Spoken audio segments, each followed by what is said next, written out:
نحمده ونصلي على رسوله الکریم اما بعد۔ ترجمے والے قرآن پاک کا صفحہ نمبر 833، 23واں پارہ سورہ یاسین، 5واں اور آخری رکوع، آیت نمبر 80 تا 83، بالکل آخری آیات ہیں۔ اعوذ باللہ من الشیطان الرجیم، بسم اللہ الرحمن الرحیم۔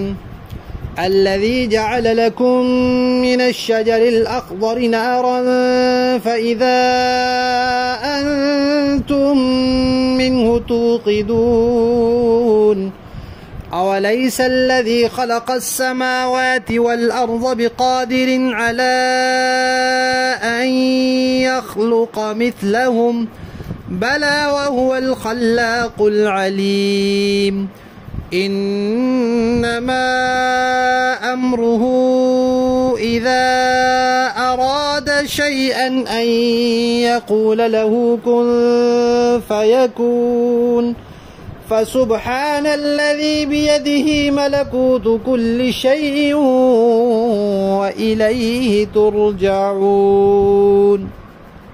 صدق اللہ العظیم۔ پچھلی آیات میں یہ بات آئی تھی کہ ایک مشرک نے رسول اللہ کو ایک مردے کی ہڈی یا کھوپڑی جو بھر رہی تھی اور گل چکی تھی وہ سامنے کر کے پوچھا تھا کہ اس کو کون زندہ کرے گا، تو اللہ تعالیٰ نے اس کے 4 جوابات ارشاد فرمائے تھے۔ پہلا جواب تو یہ کہا کہ انسان ہمارے بارے میں باتیں بناتا ہے اور اپنی پیدائش کو بھول گیا ہے کہ اس کو ہم نے کیسے بنایا ہے، پانی کے ایک قطرے سے بنایا ہے۔ دوسرا جواب یہ دیا کہ یہ ہڈی جو تمہارے ہاتھ میں ہے یا کھوپڑی جو بھر رہی ہے، گل رہی ہے، اس کو پہلی بار جس ذات نے پیدا کیا تھا وہی ذات دوبارہ بھی پیدا کرے گی۔ آج کی سبق میں اس کے مزید 2 جوابات ہیں۔ ہمارے ہاں آج کل ماچس ہے، ہم ماچس سے تیلی رگڑتے ہیں، آگ لگ جاتی ہے، یا وہ لائٹر ہوتا ہے اس کے ذریعے آگ جلاتے ہیں۔ یہ گندھک ہے جو سلفر کہتے ہیں، یہ ایک زرد رنگ کا مادہ ہوتا ہے، زمین سے نکلتا ہے، اس سے ماچس بنائی جاتی ہے۔ اور کچھ عرصہ پہلے تک پتھر ہوتے تھے 2، ان کو کہتے تھے چخماق، ان کو رگڑتے تھے آپس میں تو چنگاریاں پیدا ہوتی تھی، اس سے آگ جلانے کا کام لیتے تھے۔ عرب کے اندر 2 درخت تھے، ایک کا نام تھا مرخ اور ایک کا نام تھا عفار۔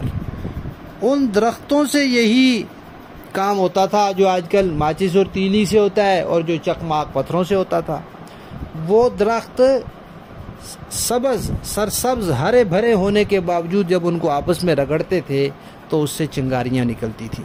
ان چنگاریوں سے پھر کوئی روئی وغیرہ کوئی ایسی چیز، جیسے آج کل لوگ کاغذ جلا لیتے ہیں، ایسی چیز جلاتے تھے، پھر اس سے بڑا جو ایندھن ہے اس کو آگ لگا لی جاتی تھی۔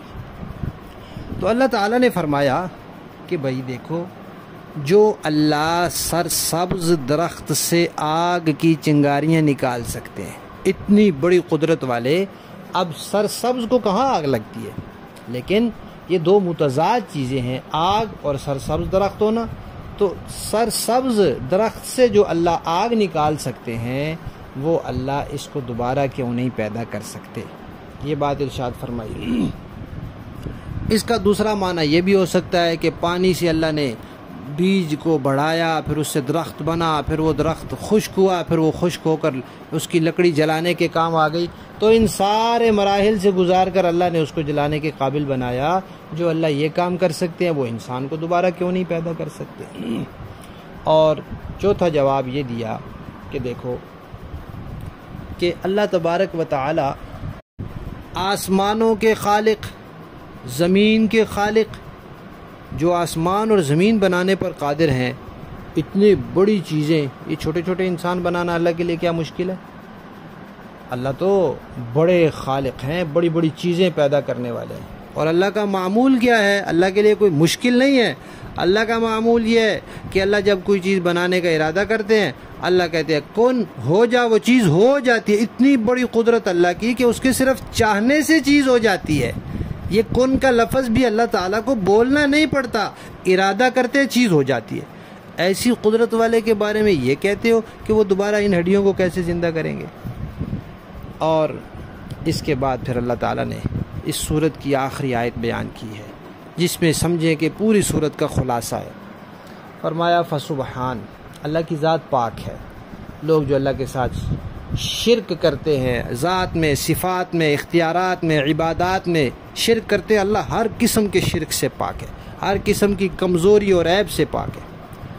اور اس کی قدرت کتنی بڑی ہے کہ ہر چیز پر اس کا اختیار ہے۔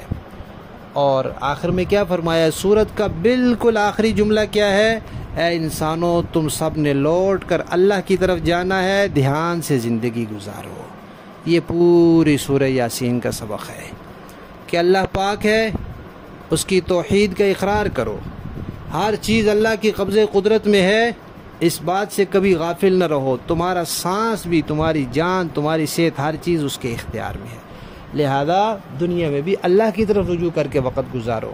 اور یہ یاد رکھو کہ یہ دنیا کی زندگی یہاں ختم نہیں ہو جائے گی، بلکہ آخر تم نے اللہ کی طرف لوٹ کر جانا ہے، دھیان سے زندگی گزارو، وہاں حساب کتاب ہوگا۔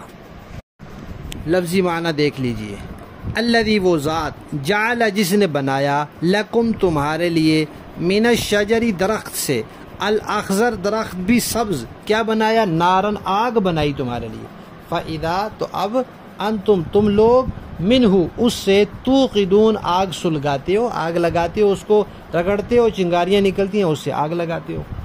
اولیس الذی، کیا وہ ذات نہیں ہے؟ خلقہ جس نے پیدا کیا، السماوات آسمانوں کو، والارض اور زمین کو، بقادر وہ اس بات پر قادر نہیں ہے، علی ان یخلق کہ وہ پیدا کرے، مثلہم ان جیسے لوگ، دوبارہ پیدا کرے، وہ اس بات پر قادر نہیں؟ بلا کیوں نہیں، ضرور قادر ہے، وَهُوَ وہ تو الخلاق بڑا پیدا کرنے والا ہے، العلیم خوب جاننے والا ہے۔ انما سوائے اس کے نہیں، امرہ اس کا معاملہ تو یہ ہے، اذا جب، ارادہ وہ ارادہ کرتا ہے، وہ چاہتا ہے، شیئن کسی چیز کا، ان یقولا تو وہ کہتا ہے، لہو اس چیز کو، کن ہو جا، فیکون تو وہ ہو جاتی ہے۔ فسبحان نتیجہ کیا ہے؟ وہ پاک ہے، الذی وہ ذات، بیدہ جس کے قبضے قدرت میں، ملکوت بادشاہت ہے، کل شیء ہر چیز کی، وإلیہ اور اسی کی طرف، ترجعون تم لوٹ کر جاؤ گے۔ با محاورہ دیکھیں جی، الذي جعل لكم من الشجر الأخضر نارا فإذا أنتم منه توقدون، وہی ہے جس نے تمہارے لیے سرسبز درخت سے آگ پیدا کر دی ہے، پھر تم ذرا سی دیر میں اس سے سلگانے کا کام لے لیتے ہو۔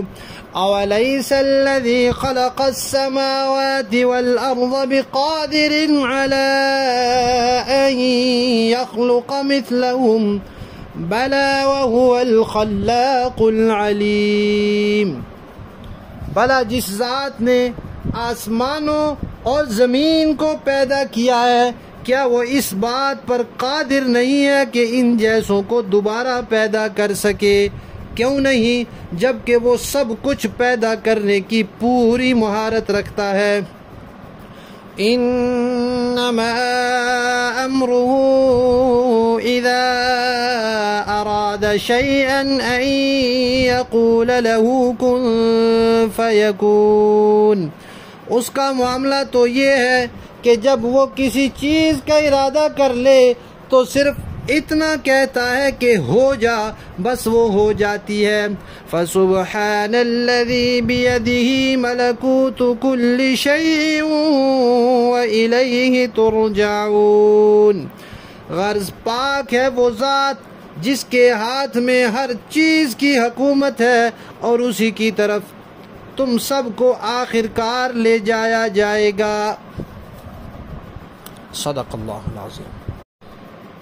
ان آخری آیات میں اس انسان کے لیے سبق یہ ہے کہ اللہ تعالیٰ کی قدرت کو ملحوظ نظر رکھے کہ اللہ اتنی بڑی قدرت والے ہیں، لہذا جو کچھ اللہ اور اس کے نبی فرما رہے ہیں اس میں انسان کو کوئی شک شبہ نہیں ہونا چاہیے، کیونکہ اللہ قادر ہے۔ اور پھر یہ کہ اللہ پاک ہیں شرک سے، ہر قسم کے شرک سے، اور انسان اس دنیا میں بھی وقت اس طرح گزارے کہ سب کچھ اللہ کے قبضے قدرت میں ہے، اللہ کسی وقت پکڑ کر سکتے ہیں، اور آخرت کی تیاری بھی اس طرح کرے کہ آخرت میں بھی انسان نے اللہ ہی کے سامنے پیش ہونا ہے، اور وہاں بھی اللہ تعالیٰ کی گرفت سے بچنا صرف باتوں سے نہیں ہوگا بلکہ عقیدے اور عمل اور اخلاق کی اصلاح سے ہوگا۔ اللہ تعالیٰ ہم سب کو اپنے عقائد، اعمال اور اخلاق کی اصلاح نصیب فرمائیں اور دونوں جہانوں کی کامیابیاں عطا فرمائیں، آمین۔